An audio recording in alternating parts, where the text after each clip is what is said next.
two of them, bro. This shit bogus, bro. What the fuck?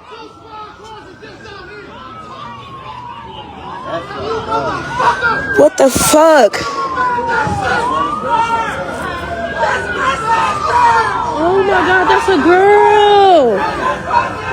Oh my God. They said that's my sister.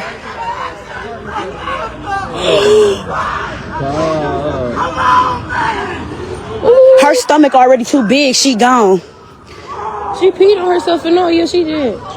That shit's so foul. And they trying to bring him back. They trying to bring him back. She already gone. They trying to bring him back. Come on. Oh my God, this is so sad. Bro, this is the second dead body I done seen. This shit is foul. Literally right by the van while they shoot. He's blasting. They're trying to get the kid. Like, bro, come on. Man. Oh my God. What the fuck, bro? They both dead on the ground. Bro, they said they let off 20 shots. Dude came back and spent the block and let off 20 shots. What the fuck? And she said that's her sister. And What happened to Giovanni and Maya on the night of March 9th, 2026, defies all logic. It wasn't a dispute that escalated over weeks. It wasn't a simmering feud that finally boiled over. It was a single moment, a request, so ordinary that millions of parents make it every single night, that ended with 2 people dead in the street and an entire family shattered beyond repair. A 33-year-old entrepreneur with a goofy sense of humor who made everyone laugh. Asking for a little quiet so his children could sleep on a school night ended up being shot with his wife, who was 7 months pregnant. Before we go any further, I want to take a quick moment. To everyone watching and listening to True Crime Unraveled, whether you found us here on YouTube or over on our Facebook and TikTok page, True Crime Unraveled TV, thank you. We see your comments. We read every single theory, every thought, every prayer you leave for this family. Your engagement is what keeps these stories from fading into silence. And a massive, heartfelt thank you to our Super Thanks gifters. Your support helps us dig deeper into cases that matter. Please, keep the conversation coming. Now, let's get back to it. Giovanni McVicker was the kind of man his family described as a provider, a hustler in the best sense of the word, someone who was weeks away from putting a down payment on his first home. He was building a future, brick by brick. And Maya Tolbert, 31 years old, was the one building it with him. They matched each other's energy, his sister said. They were a unit. They had children together. And in just 2 months, they were going to welcome another. To understand the weight of that loss, you have to understand who Giovanni and Maya were. Giovanni was Milwaukee born and raised. He was a father to 5 children, with a 6th on the way. His sister, Arasia, described him as someone who could light up a room just by walking into it. He was close with his family, especially his cousin DeLorean, who didn't just call him a cousin, but a little brother. DeLorean taught him how to ride a bike, how to play ball, how to carry himself. That's the kind of bond that isn't written on a family tree. It's forged over decades of showing up. And on March 10th, DeLorean woke up and the boy he raised was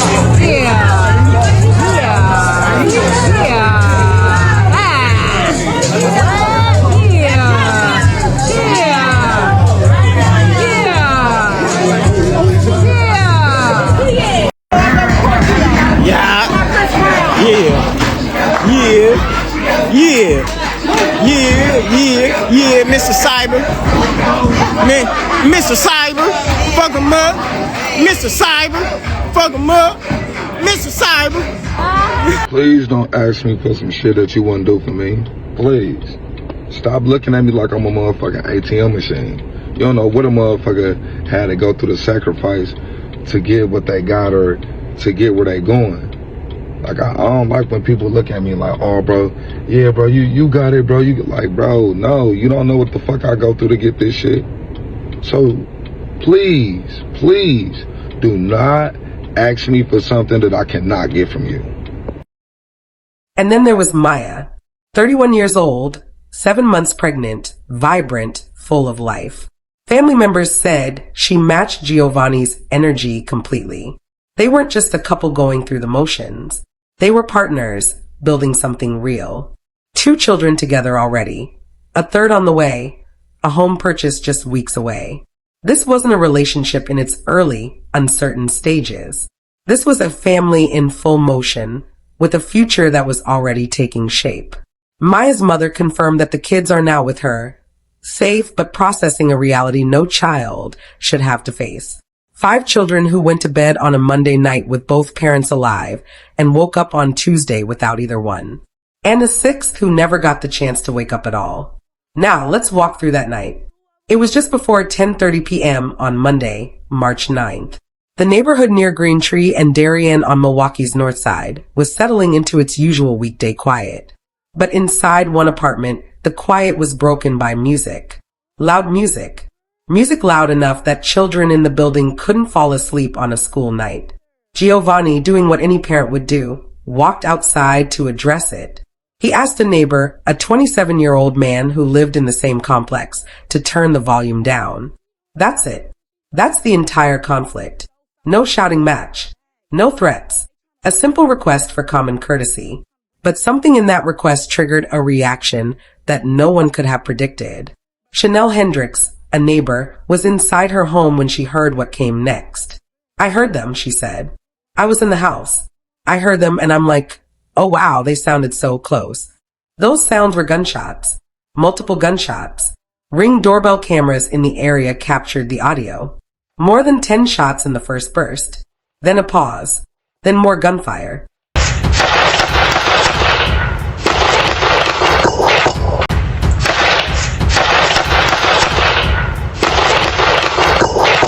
When it was over, Giovanni McVicker and Maya Tolbert were lying in the street. Both had been shot multiple times. Both were pronounced dead at the scene. The medical examiner would later confirm what the family already knew in their hearts. Maya was 7 months pregnant. The baby she was carrying, the child she and Giovanni had been preparing to welcome, did not survive. 3 lives, extinguished in seconds. That's 2 of them. It's 2 of them, bro. This shit bogus, bro. What the fuck?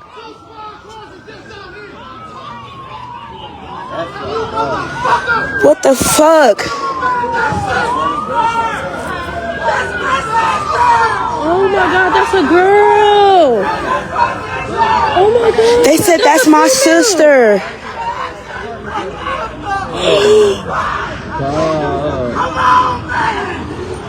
Her stomach already too big. She gone. She peed on herself and no, yeah, she did. That shit's so foul. And they trying to bring him back. They trying to bring him back. She already gone. They trying to bring him back. Come Oh on. my God, this is so sad. Bro, this is the second dead body out of the scene. This shit is foul. Literally right by the van while they shooting. He blasting. They're trying to get the kid. Like, bro, come on. Man. Oh my God. What the fuck, bro? They both dead on the ground. Bro, they said they let off 20 shots. Dude came back and spent the block and let off 20 shots. What the fuck? And she said that's her sister and she pregnant, bro. They need to save the baby.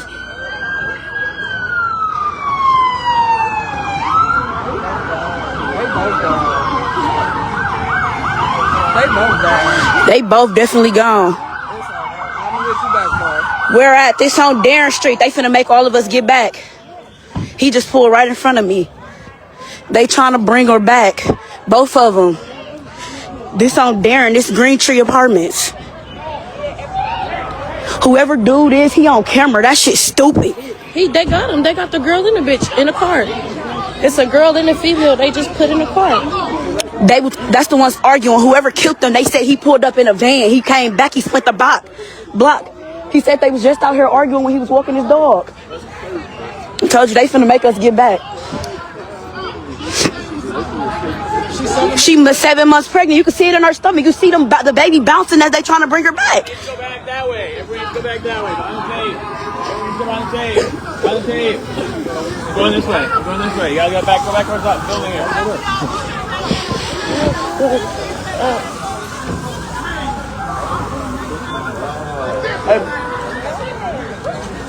big bro. They want y'all to get behind the tape. Damn, why the fuck we gotta be back this far? Bro, we got a pregnant woman and a nigga dead on the curb. This Milwaukee, yes, this Green Tree Apartments. They just pulled in front of me. You can't even see the body no more. She 7 months pregnant. They pulled right in front of me. Right there by the tree. Yes. That was 2 niggas. I thought that was a nigga too. That her sister just was crying. She said, "That's my sister. That's my sister." She said she just called me and said her neighbors was speaking with her. They both dead. On Darren. Between Green Tree and Darren.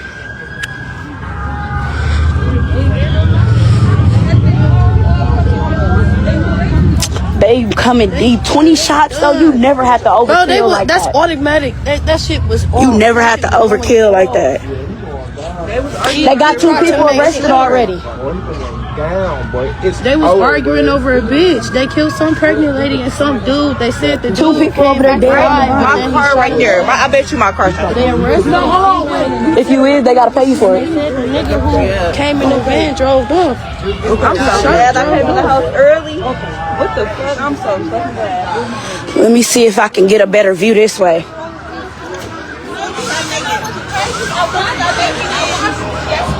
I watched him. She was fighting with the gun at her. She was fighting. She went. They got a dead body of one of them. They ain't letting us get from around this tape. They got a pregnant lady right there. Bro, this shit foul. They trying to bring him back. He gotta still be having some type of pulse if they still pressing on him. Cause they not pressing on the pregnant. Oh, yes they is. Look at the baby, bro. That shit foul. And the pregnant woman still over there. Oh my God. Y'all see the baby moving? That shit foul. I don't even want to see that shit. And it, like, Booney, stop fucking calling me. Where the fuck? 2 dead. Oh, the other person did. They did say somebody ran off. Good. Yeah, what? Y'all, hello. Y'all. Like, why is y'all blowing our phones up? What the fuck? They probably. No, we not dead. It's not us. We're good. Fuck, I was in the house sleep. The nigga came in the building yelling about that shit. Saying he ran in our building. Ran in the building, talk about something. They just popped her. They just popped her. 2 bitches. He said they popped 2. Fuck, they come running in my room. Fuck, I'm in there sleep. I'm good. Somebody gotta still be breathing, cause ain't no way.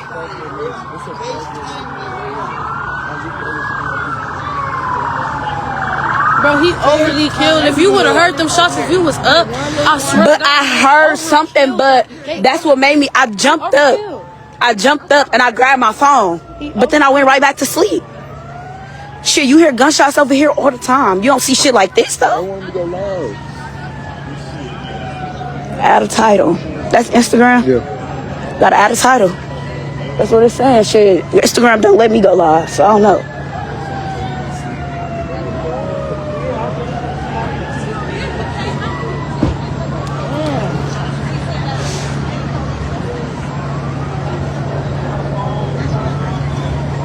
But here's where the story takes a turn that forces you to sit with a question that has no comfortable answer. When the shooter was done, he didn't run. He didn't flee into the night.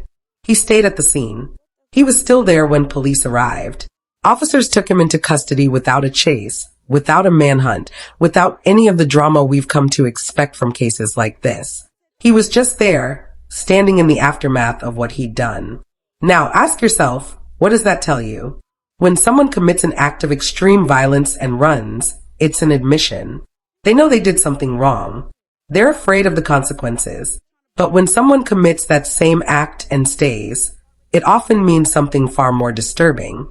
It means that in their mind, what they did was justified. They're not fleeing because they don't believe they have anything to flee from. They made a calculation, executed it, and then waited to explain why they were right. And the execution itself was chilling in its precision. An eyewitness in the building told investigators a detail that should make your blood run cold. They watched the shooter move back and forth between Giovanni and Maya, firing at both, not hesitating, not stopping. Then, after both victims were already down, he walked back to Giovanni specifically and fired approximately 10 more rounds into him. 10 more rounds. After the first shots, after the screaming, after his victims were already motionless on the ground. You don't do that because you lost control. You don't do that because you panicked. You do that because you have made a decision and you are following through on it completely. The evidence at the scene told the same story. Shell casings weren't clustered in one spot. They were scattered across the street and sidewalk, mapping the movement of a shooter who moved deliberately between two human beings, choosing where each round would go. A shattered window marked the trajectory of at least one bullet. The positions of the bodies told the rest. So we're left with a question that no police report can answer and no court case can fully resolve. What kind of person hears a request to turn down music and decides that the only appropriate response is to kill? Not just kill one person, but two. Not just two, but an unborn child. And not just shoot them, but return to one of them and fire 10 additional rounds into a body that was already still. This wasn't a crime of passion in the traditional sense. Passion doesn't pause and then resume. This was something else, something colder. For most of us, a neighbor knocking on the door and saying, "Hey, can you turn it down? My kids are trying to sleep," is a minor, forgettable interaction. You apologize, you turn the knob, and you move on with your life. Was Giovanni's simple request interpreted as an unforgivable challenge to a man who couldn't tolerate being told what to do? We may never know for certain. The 27-year-old suspect is in custody and charges are pending review by the Milwaukee County District Attorney's Office. But the family isn't waiting for the legal system to tell them what they already know. Giovanni's cousin, Andre Asha, said it plainly. He took 3 lives. It was overkill. It was senseless. There's no motive that makes sense. There's no grievance that justifies the response. There's only the gap between a normal human interaction and a violence so extreme it defies explanation. Now, the family is focused on one thing. They want the charges to reflect the full weight of what was lost. Not 2 counts. 3. People shot and killed overnight, including a pregnant woman. Family says it was all because they asked a neighbor to turn down their music. One of the victims killed near Teutonia and Green Tree was Giovanni McVicker. Our Brendan Jones talked with McVicker's family, who say this was a senseless act of violence. It wasn't supposed to happen. Yeah. We love you so much. Disbelief for the family of Giovanni McVicker as late Monday night, they learned he and his girlfriend Maya Tolbert had been shot and killed. Maya was 7 months pregnant. It would have been the couple's 3rd child together. It's tough to see your brother at 4 o'clock and then by 9 o'clock you get a call that he's no longer here. How? I was just with him. I was just with my brother. Family saying it was a senseless act. This all happened over him simply asking for them to turn the music down. So it's senseless. This is really heartbreaking for us. Family says Giovanni was trying to get his kids to sleep when he asked a neighbor to turn down the music. They say the 27-year-old neighbor was later arrested. Now, all the family has is memories, ones they'll hold on to tight. He always made us feel welcome and warm. He always got the family together. Maya was energy. She matched my brother. I'm just going to say that. They matched each other energy. And they loved each other for years. The family says they hope for a resolution in the courtroom. Just hope that justice is served, and we hope that he get the time that he deserved. Life. He took 3 lives, and senseless. It was overkill. The way he did my little cousin was horrible. The 27-year-old suspect has not been formally charged yet, but police have referred charges to the district attorney's office. In Milwaukee, Brendan Jones, TMJ4 News. Under Wisconsin law, the intentional killing of an unborn child is a Class A felony. The statute doesn't require the child to have been viable outside the womb, though that strengthens the case. At 7 months, Maya's baby was viable. A child at 28 weeks of gestation can survive with medical intervention. This wasn't an early-stage pregnancy. This was a baby 2 months from being born, 2 months from taking a first breath, 2 months from being held in its mother's arms. The family is asking the district attorney to pursue that 3rd charge. They're asking the system to count correctly, because in their minds, and in the minds of anyone who hears this story, 3 people died on that street Monday night. Giovanni, Maya, and the baby who never got a name we'll ever know. And then there are the children. 5 children who are now growing up without parents. 5 kids who were inside that apartment when the music was too loud, when their father walked outside to fix a problem that should never have been a problem, when the gunshots started. We don't know exactly what they heard or saw that night. Those details haven't been released, and they shouldn't be. Those children deserve a boundary that the adults around them weren't given. But we know what they woke up to the next morning. A world without their father. A world without their mother. A world without a sibling they were 2 months from meeting. What happens to those children now? Who sits with them at 2 a.m. when the memory surfaces, and the apartment is dark, and the silence is the same silence that followed the gunshots? Who explains to a 4-year-old why daddy isn't coming home? Who helps a 7-year-old process a grief that most adults can't even articulate? These aren't rhetorical questions. They're the actual open items in this case. The legal system will process the suspect. The evidence will be weighed. A verdict will come. But the aftermath, the real aftermath measured in years and not news cycles, belongs to that family. It belongs to those 5 children. It belongs to a community that now has to walk past that intersection every day and remember what it sounded like. The vigil came soon after the shooting. Candles, photos, faces tight with grief that doesn't perform for cameras. The family stood in front of microphones and said what families always have to say in these moments. That Giovanni was more than what happened to him. That Maya was more than a headline. That 3 lives were taken, and someone needs to answer for it.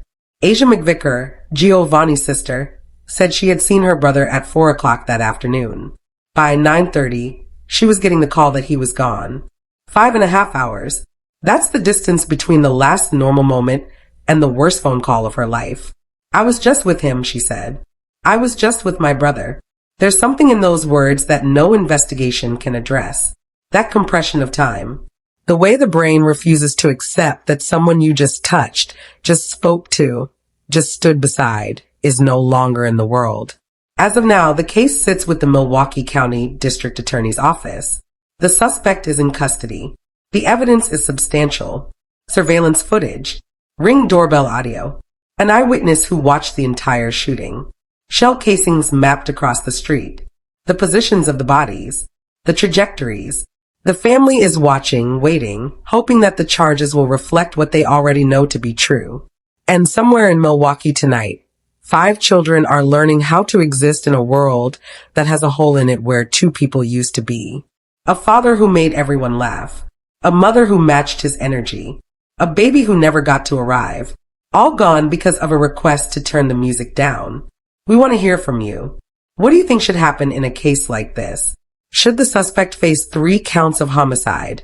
Or does the legal system struggle to account for an unborn child in situations like this? Let us know your thoughts in the comments below. Don't forget to like and subscribe to True Crime Unraveled so you never miss a story.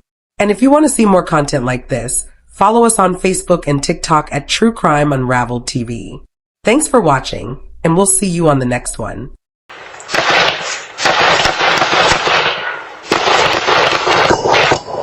A Ring doorbell capturing the sound of more than 10 gunshots. Seconds later, more gunfire.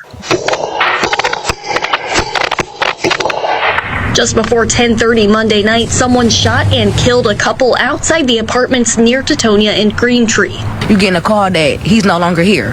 How? I was just with him. I was just with my brother. Family identifying the victims to 12 News as 33-year-old Giovanni McVicker and his girlfriend, 31-year-old Maya Tolbert. She matched my brother. I'm just going to say that they matched each other energy. And they loved each other for years. McVicker's sister says Giovanni was a father to 5 with number 6 on the way. The couple preparing to welcome their 3rd child together. Tolbert, 7 months pregnant at the time of the shooting. He took 3 lives and senseless. It was overkill. The way he did my little cousin was horrible. 12 News at the scene late Monday observing a shattered window and evidence markers littering the street and sidewalk. Detectives going in and out of the building shining flashlights. McVicker's family says the shooting happened after he asked a neighbor to turn his music down. This all happened over him simply asking for them to turn the music down. So it's senseless. This is really heartbreaking for us. I want you to understand he's never coming back. I want you to understand his kids gotta grow up with no father. Not just one, all 5. We gotta take care of them now. The mother, gone. No mother or father. 2 of them gotta have no mother, no father. Maya, don't. Jesus, I can't do it.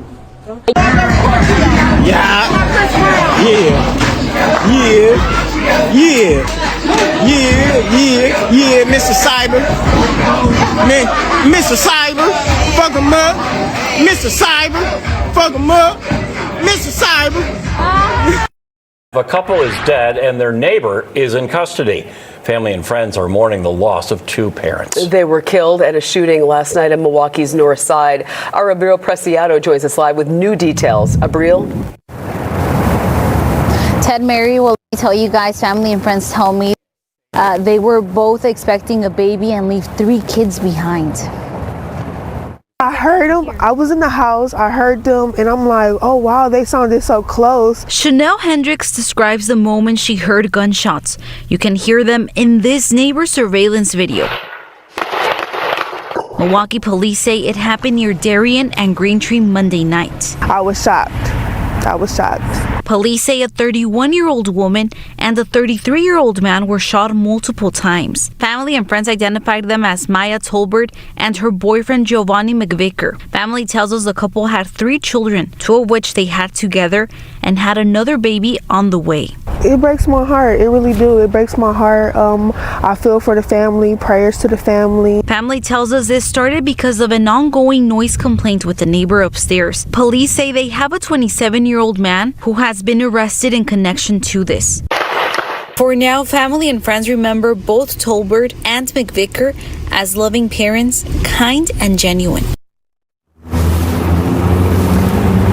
And Tolbert's family tells me that she was 7 months pregnant, and at this time neighbors do tell me that the shooting has been an ongoing issue in the neighborhood, and they hope that there is a stop to it. And at this time we also know that police say that the charges are pending review by the Milwaukee District Attorney's Office. Reporting live, Abril Preciado, Fox 6 News. So Abril, do we know, are her kids safe? Where are they now? Yes, at this time, the mother of Tolbert tells us that the kids are with her and they're safe. They're still processing what happened, but they're with their grandmother. Okay, good, with their grandmother. All right, Abril, thank you.